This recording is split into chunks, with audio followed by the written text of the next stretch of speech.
예수님이 누구십니까? 라는 제목으로 말씀을 나누겠습니다. 우리가 지난주 살펴봤던 말씀은 예수님께서 세상의 빛이다라고 사람들에게 선포하셨던 말씀입니다. 그리고 이제 이어서 오늘은 예수님께서 이제 앞으로 다가올 십자가의 사역에 대해서 암시적인 말씀과 동시에 자신이 누구인지, 예수님 자신이 누구인지에 대해서 아주 자세하게 잘 드러내고 계시는 말씀입니다. 21절에 보면 이렇게 예수님께서 말씀하시죠. 내가 가리니 너희가 나를 찾다가 너희 제 가운데서 죽겠고 내가 가는 곳에는 너희가 오지 못하리라 라고 말씀합니다.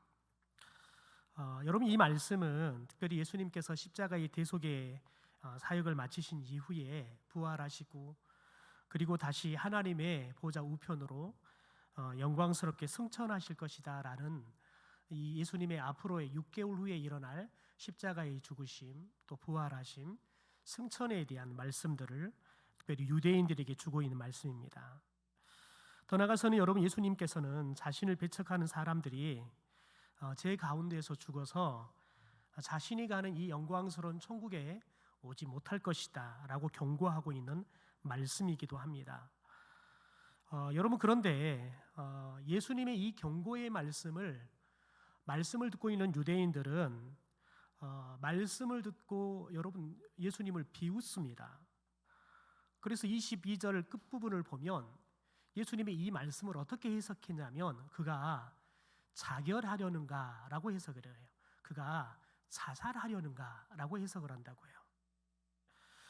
여러분, 유대인들은 자살에 대해서 어떤 생각을 갖고 있었냐면 하나님의 자살을 하게 되면 하나님의 저주를 받는다라는 믿음이 있었습니다. 그래서 자살하는 사람은 용서를 받지 못하고 지옥에 갈 뿐만 아니라 그의 남은 후손들까지도 벌을 내리신다라는 그런 믿음이 있었다고 합니다. 여러분, 그러기에 유대인들은 예수님을 자살하려는 어리석은 사람으로 또 저주받은 사람으로 조롱하고 있는 겁니다. 여러분, 이 말 속에는 어떤 의미가 담겨 있냐면 예수님께서 이제 가시게 될 것인데 너희들은 거기 오지 못한다라고 이야기를 해요. 그러니까 예수님이 가시는 곳이 천국일 거라는 것은 그들이 전혀 생각을 못합니다. 왜냐하면 그들에게는 영적인 자부심이 있었는데 자신들은 하나님의 선민이고 하나님의 말씀을 받은, 그래서 하나님과 계약이 되어 있는 백성들이기 때문에 자신들은 하나님의 나라에 갈 것이라는 확신을 갖고 있었습니다. 더군다나 여러분, 이 유대인들이라고 오늘 본문에 등장하는 이 중심의 인물들이 누구냐면 바리새인들입니다. 그리고 유대의 종교 지도자들입니다. 그러니까 이런 사람들은 자신도 자신의 믿음에 대해서 굉장히 자부심이 있었고 또 이 사람들을 보고 있는 그냥 일반 성도들도 이 사람에 대해서는 굉장히 하나님의 말씀을 철저하게 지키는 사람들. 그래서 바리새인들은 철저하게 그 누구보다 율법에 대해서 잘 알았을 뿐만 아니라 율법을 잘 지켜서 사는 사람들. 그래서 이 사람들은 천국 가는 것을 마치 당연하게 자신도 생각했고 또 이제 다른 사람들도 그렇게 생각을 했습니다. 그러니까 자신들은 천국을 갈 거라는 영적인 확신이 있었어요. 그러니까 예수님께서 내가 가는 곳에 너희들은 오지 못할 거다라고 말하니까 그들이 해석하기에는 그러면 예수님이 가는 곳이 천국은 아닐 거고, 왜냐하면 우리가 천국 갈 거니까 그러면 예수님이 자살해서 지금 지옥 가려는가 보다라는 생각들을 그들이 하게 되어지는 거지요. 여러분, 이들은 예수님께서 말씀하시는 것이 도대체 무엇을 말씀하시는지 다 아는 것처럼 생각하는데 정작 아무것도 모르고 있는 무지한 사람들이었습니다. 그래서 그들이 무지하기 때문에 다 아는 것처럼 이야기를 하고 심지어 다른 사람들에게 자신들이 영적인 기준이 되고 다른 사람들에게 자신들이 천국에 가는 길들을 마치 열어주는 것처럼, 그래서 영적인 자부심이 있는, 그로 인해서 예수님에 대해서 그들이 오히려 예수님에 대해서 무지한 존재처럼 생각하고 예수님을 모독하고 있는 이런 유대인들의 모습들을 우리가 보게 되어집니다. 여러분, 이제 예수님께서 이런 유대인들에게 무엇을 경고하냐면 너희들이 나를 영접하지 않으면 이제 제 가운데 죽을 수밖에 없다라는 말을 하면서 왜 그러는지 근본적인 이유에 대해서 23절에 이렇게 말합니다. 예수님께서는 위에서 나신 분이고 너희들은 땅에서 난 사람들이라는 거예요. 그리고 예수님은 하늘에 속한 사람들이면 너희들은 땅에 속한 사람들이라는 겁니다. 그러니까 예수님은 하나님의 나라에 속한 사람이고, 지금 바리새인을 중심으로 한 유대인들은 이들이 세상 속에서 죄와 사망의 권세 아래서 죽어가고 있는 사람들이라는 거예요. 그러니까 예수님께서 도대체 너희들이 나를 영접하지 않고 나를 믿지 않으면 너희들이 왜 죄 가운데서 죽느냐, 근본적인 이유들을 이야기를 하고 있는 겁니다. 여러분, 이 말을 반대로 말하면 예수님을 영접하면, 그래서 예수님이 주시는 영생을 얻으면 이 사람들은 하늘에 속한 죄와 사망의 권세 아래 죽어가던 그런 사람에서 이제는 여러분 세상에 속한 사람이 아니라 하늘에 속한 사람이 될 것이고, 이제는 죄와 사망으로 죽는 사람들이 아니라 영원한 생명을 얻는 사람으로 신분이, 그리고 속한 소속이 완전히 바뀌게 될 거라는 거죠. 여러분, 특별히 하나님의 진노의 심판이 기다리고 있었던 이 죄악과 사망이 넘치는 이 세상에서 여러분, 하나님의 나라, 영원한 생명이 있는 여러분 하나님의 나라로 소속이 바뀌게 된다는 거예요. 그러니까 여러분, 저와 여러분이 예수를 믿는 순간 우리는 지금 이 땅에 몸을 담고 있지만, 예수를 믿기 전에는 우리는 죄와 사망에 속해 있고 이 세상에 속해 있는 사람이었지만, 우리가 예수님을 믿고 예수님을 영접함으로 인해서 영원한 생명을 얻는 순간 우리들은 이 땅에 속해 있지만 하늘에 속한 사람이 된다는 거예요. 죄와 사망의 권세 아래 있는 사람들이 아니라, 죄와 사망이 이 땅을 통치하지만 우리가 이 땅에 살고 있지만 우리는 영원한 생명을 이미 얻는 사람으로 이 땅에 살게 될 거라는 거예요. 여러분, 그런데 유대인들은 예수님과 소속이 다르기 때문에 예수님의 말씀에 대해서 전혀 이해를 못했습니다. 여러분, 그래서 25절에 보면 예수님에 대해서 이제 질문을 하는 거예요. 내가 누구냐? 도대체 내가 누군데 우리야 다른 존재처럼 이야기하냐는 거예요. 그래서 예수님이 이들의 답에서 대답을 하지요. 예수님이 25절에 이렇게 이야기합니다. 우리 성경을 보고 25절 말씀을 함께 같이 한번 읽어보겠습니다. 시작. 그들이 말하되 내가 누구냐? 예수께서 이르시되 나는 처음부터 너희에게 말하여 온 자니라. 여러분, 여기서 처음부터 말하여 온 자다라는 말을 하는데, 많은 성서학자는 이 말씀을 예수님께서 창세 전부터 말씀으로 이 세상을 창조하시고 끊임없이 말씀으로 우리 가운데 함께 오셨던 그런 예수님이다, 그렇게 지금 해석하고 있는 것들을 우리가 보게 되어집니다. 그러니까 예수님은 자신이 지금 말씀하고 있는데 인간의 멋대로 자신이 인간의 몸으로 입고 왔지만 인간이 말하고 싶은 대로 말하는 것이 아니라, 자신이 또 시골의 목수로 이렇게 자라왔지만, 그래서 시골 목수의 생활 어른을 가지고 지금까지 공생애를 시작하기 전까지는 시골 목수들이 하는 일들을 하고, 그래서 시골 목수들이 쓰는 그런 일반적인 말들을 썼지만, 그러나 시골 목수의 생각, 사상, 가치관을 지금 이야기하는 것이 아니라 하나님께서 자신에게 이르신 말씀하신 것들, 하나님께서 말씀하신 것들을 내가 그대로 하나님의 말씀만을 내가 너희들에게 여러분 말씀한다는 것을 강조하고 있는 겁니다. 바로 그게 26절의 말씀이죠. 그러나 여러분, 유대인들은 예수님의 말씀을 하나님의 말씀으로 인정하지 않습니다. 그래서 27절에 이렇게 말합니다. 그들은 아버지를 가리켜 말씀하신 줄을 깨닫지 못했다라고 이야기하죠. 여러분, 그리고 예수님께서 더 나아가서 이들에 대해서 또 지속적인 이야기를 합니다. 그러니까 그들의 정체성에 대한 이야기를 했다 그러면, 이제 너희들이 앞으로 어떤 일들이 일어날 것인가에 대한 이야기를 예수님께서 하시는데요. 예수님은 유대인들에게 너희에 대하여 판단할 것이 많다라고 이야기해요.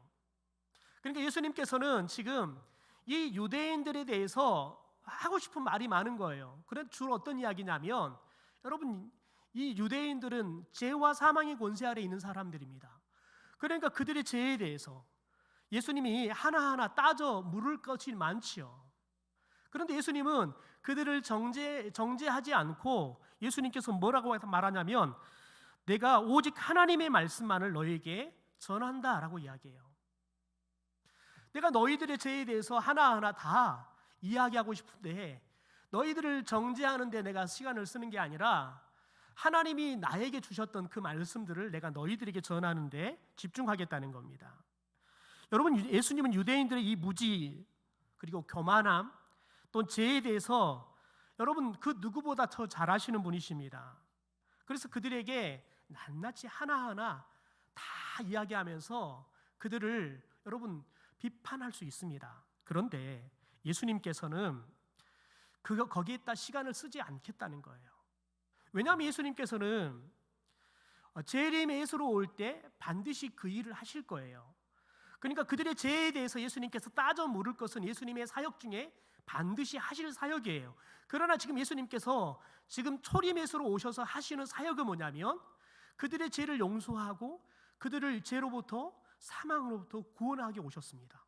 더군다나 지금 예수님께서 말씀하고 있는 이 시점은 이미 3년 동안 공생애를 보내면서 이제 딱 6개월 정도 이제 공생애의 시간이 남아 있지 않습니다. 그러니까 예수님에게는 여러분 급해요. 시간이 얼마 남지 않았어요. 그래서 예수님은 여러분 지금 필요치 않는 예수님께서 오셔서 지금 초림 예수로 오셔서 하셔야 할 이 사역에 예수님께서는 집중하고 싶다는 거예요. 예수님께서 여러분 그들의 죄에 대해서 하나하나 지적하면서 너희들이 이거 잘못했지 예수님께 따져 물을 수 있어요. 여러분 그런데 예수님은 이들을 정죄하는 데 시간을 쓰는 게 아니라 이들에게 하나님의 말씀을 전해서 그들이 어떻게 하든지 예수 그리스도를 영접하고 예수님을 믿고 이들도 죄와 사망으로부터 구원받기를 원하시는 거예요. 그래서 하나님이 그에게 들려주셨던 말씀들을 이들에게 들려주는데 집중하겠다는 거예요. 여러분 그래서요 특별히 요한복음 12장 35절에 보면 예수님께서 이런 말씀을 합니다. 우리 같이 한번 읽어볼까요? 예수께서 이르시되 아직 잠시 동안 빛이 너희 중에 있으니 빛이 있을 동안에 다녀 어둠에 붙잡히지 않게 하라. 어둠에 다니는 자는 그 가는 곳을 알지 못하느니라. 여러분 여기서 보면 아직 잠시 동안, 지금 아직 남아있는 시간이 아주 짧은 잠시 동안이라는 거예요. 잠시 동안에 세상에 빛으로 오신 예수님께서 너희와 너희 가운데 있다는 거예요. 너희들 가운데 이게 이제 얼마 남지 않는 시간 가운데 너희들 가운데 있을 건데 내가 너희들 가운데 있을 때 너희들이 빛 가운데로 나오라는 거예요. 그러면 너희들이 어둠에 다니지 않게 될 거라는 거예요. 예수님은 여러분 여기에 지금 예수님의 마음이 가 있는 거예요. 여러분 예수님은 이 유대인들이 예수님에 대해서 비난을 하든 조롱을 하든 예수님을 어떻게 대하든 거기에 신경 쓰지 않아요. 왜냐하면 예수님은 지금 어떻게 하든지 이들을 구원하고 싶어요. 이들을 살리고 싶어요. 그래서 예수님은 지금 하시고 싶은 말들이 입에가 꽉 찼는데 그거 다 놔두고 내가 어떻게 하든지 너희들이 하나님의 사랑을 깨닫고 나를 믿고 너희들이 이제는 빛 가운데 나와서 너희들이 영원한 생명을 얻었으면 좋겠다. 여기에 내가 집중하겠다는 거예요. 여러분 예수님은 그래서 사도 바울을 통해 우리에게 주시는 말씀이 뭐냐면 여러분 복음을 들을 사람이 복음을 받아들일 준비가 돼 있든지 준비가 돼 있지 않든지 이 말을 때를 얻든지 못 얻든지 이러기 하죠. 복음을 전하라는 거예요. 예수님이 그렇게 하셨으니까요.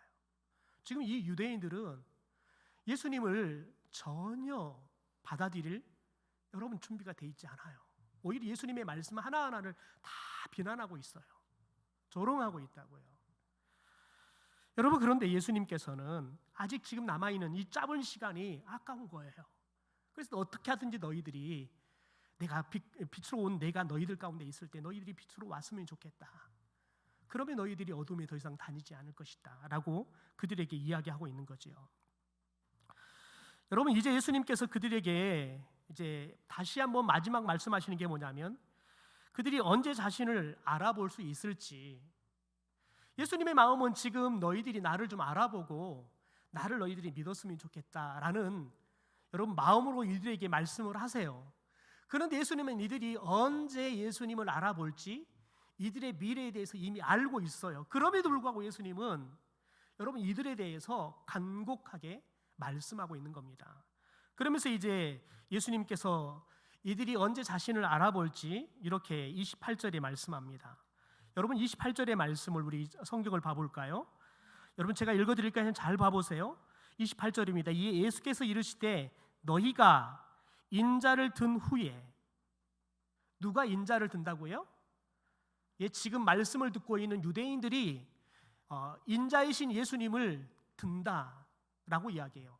너희들이 나를 십자가에 못 박아 죽은 후에, 여러분 그때서야 내가 그인 줄 알고 또 내가 스스로 아무것도 하지 아니하고 오직 아버지께서 가르치신 대로 이런 것을 말하는 줄도 알게 될 것이다 라고 이야기해요.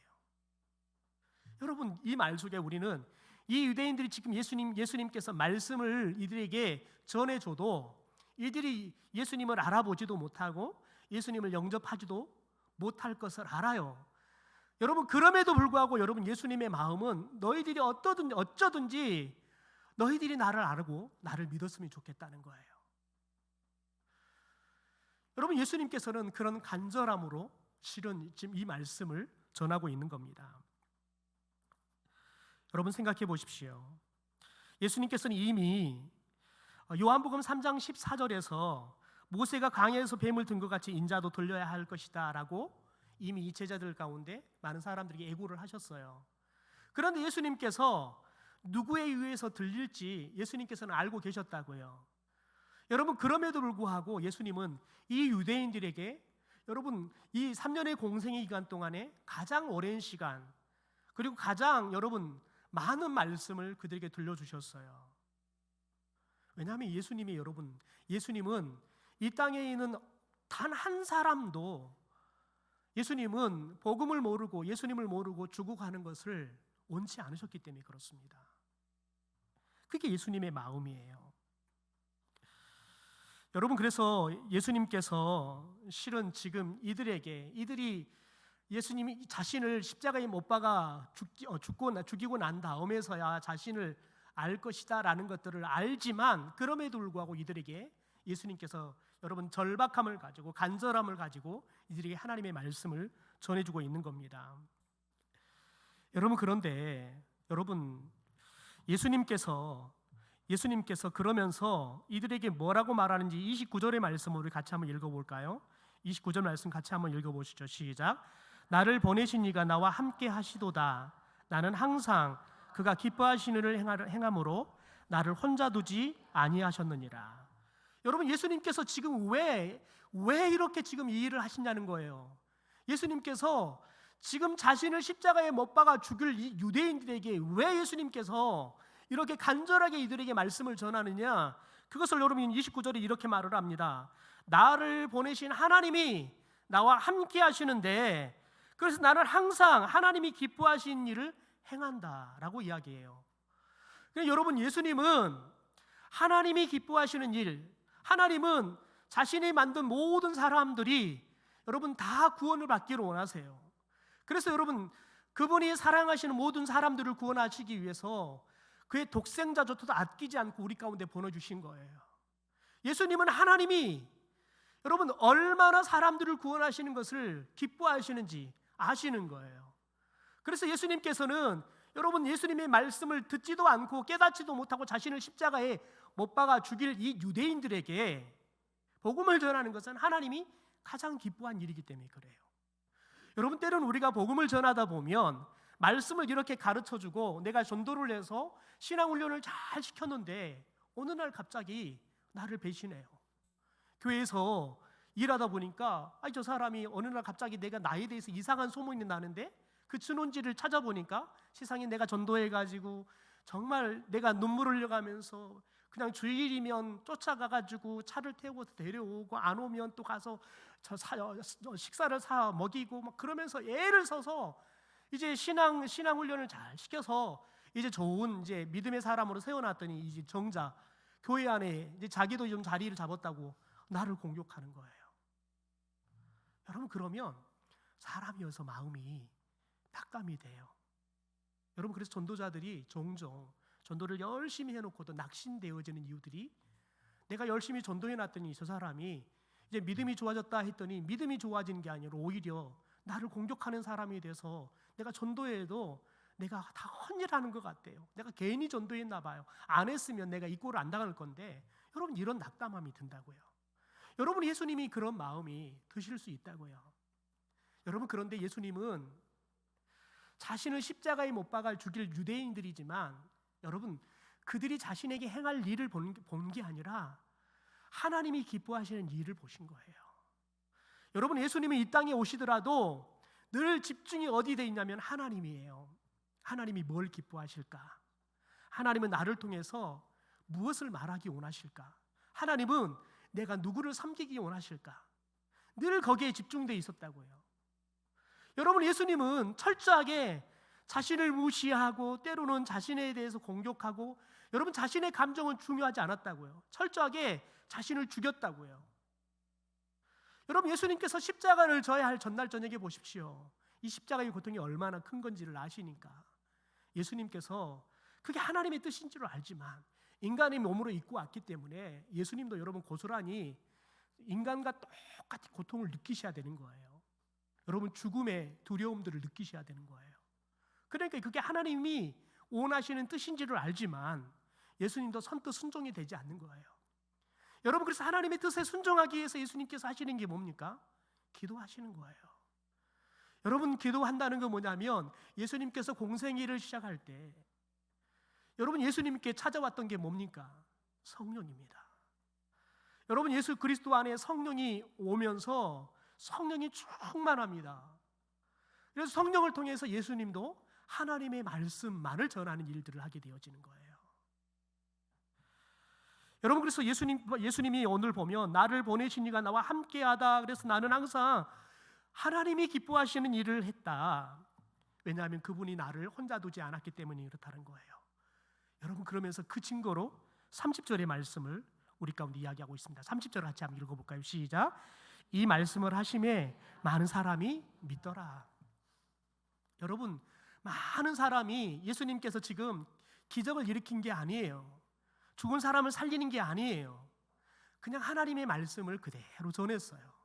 그런데 여러분, 하나님의 말씀을 전했는데 하나님께서 일하기 시작하시니까요, 여러분, 정말 어떻게 보면 평범한 이야기 아닙니까? 예수님이 공생의 기간 동안에 여러분 말씀을 전할 때 여러분 말씀과 함께 기적들을 일으키셨습니다. 그런데 오늘 본문에는 그냥 예수님이 말씀만 하시는 거예요. 그런데 여러분, 놀라운 거 뭐냐면 이 말씀, 예수님이 이 말씀을 하니까 많은 사람들이 믿었대요. 왜 그랬을까요? 여러분, 하나님이 예수님을 통해서 이 사람들이 예수 믿도록 역사하신 거예요. 여러분, 우리가 마지막 사도행전 말씀을 좀 봤으면 좋겠는데요, 우리 자막이 없기 때문에 사도행전 10장 38절의 말씀을 좀 봐볼까요? 여러분, 이 말씀을 듣고 목도했던, 그리고 예수님의 공생애를 가장 가까이서 가장 많은 시간 목도했던 베드로의 간증입니다. 사도행전 10장 38절입니다. 사도행전 10장 38절입니다. 사도행전 10장 38절 다 펴셨나요? 천천히 펴보세요. 좀 시간 드릴 거니까. 사도행전 10장 38절입니다. 자, 우리 함께 읽어보겠습니다. 시작. 하나님이 나사렛 예수에게 성령과 능력을 기름 붓듯 하심에 그가 두루 다니시며 선한 일을 행하시고 마귀에게 눌린 모든 사람을 고치시니 이는 하나님이 함께 하셨습니다. 그럼 베드로가 예수님의 공생애를 가장 가까이서 예수님과 가장 많은 시간 동안 12명의 제자가 있었지만, 여러분, 예수님께서 특별하게 기도의 시간을 가질 때도 3명의 제자들만 데리고 가서 기도하고 하잖아요. 그 3명의 제자들 가운데 들어갔던 사람이 베드로 아니겠습니까? 12명의 제자 중에서 가장 예수님을 열심히 쫓아다녔던 사람이 베드로 아니겠습니까? 그런데 그 베드로가 증언하는 게 뭐냐면 하나님이 나사렛 예수에게 성령과 능력을 기름을 부어주셨다는 거예요. 그러니까 여러분, 성령과 능력이 기름 부어지니까 예수님이 두루 온 천하를 다니면서 선한 일을 하셨대요. 여러분, 예수님이 특별히 세 가지 사역을 하시잖아요. 삼중 사역을 하시잖아요. 가르치는 일을 하고, 천국 복음을 전파하는 일을 하시고, 이거 전도 사역이라고 그러죠. 가르치는 교육 사역이라고 하고, 천국 복음을 전파하는 것은 전도 사역이라고 이야기하고, 마지막은 여러분 치유 사역을 하셨어요. 바로 그것을 오늘 말씀에서는 선한 일을 했다, 마귀에게 눌린 모든 사람들을 고쳤다, 그러면서 이유를 이렇게 말하고 있습니다. 이는 하나님이 함께 하셨기 때문에 그렇다는 거예요. 하나님이 예수님을 홀로 두지 않았다는 거예요. 하나님이 예수님과 함께 하셨다는 거예요. 하나님이 예수님과 함께 하시니까요, 예수님께서 하나님을 인식하는 거예요. 하나님 앞에서 살아가는 거예요. 그래서 하나님이 기뻐하는 일에 대해서 도대체 하나님이 뭘 기뻐할까? 여러분 늘 생각하고 하나님이 기뻐하는 일을 하는 거예요. 여러분, 저와 여러분이 오늘 이 사도행전 특별히 10장 38절의 말씀을 집중해야 되는 건 뭐냐면, 여러분, 예수님께서 우리 가운데 내가 가면서 너희들에게 성령을 보내줄 것이다. 그러면 여러분, 성령을 받으면 우리가 해야 할 사명이 뭐냐? 예수님이 했던 일을 하는 겁니다. 그리고 예수님보다 더 큰 일을 하는 겁니다. 그런데 여러분, 예수님이 했던 일을 하고 예수님보다 더 큰 일을 할 수 있는 비결이 뭡니까? 오늘 바로 이것이 이 사도행전 10장 38절의 말씀이 우리가 예수님이 했던 일을 하고 예수님보다 더 큰 일을 할 수 있는 비결이기 때문에 그렇습니다. 우리 다시 한번 말씀을 읽고 기도하도록 하겠습니다. 10장 38절입니다. 시작. 하나님이 나사렛 예수에게 성령과 능력을 기름 붓듯 하셨음에 그가 두루 다니시며 선한 일을 행하시고 마귀에게 눌린 모든 사람을 고치셨으니 이는 하나님이 함께 하셨습니다. 아멘.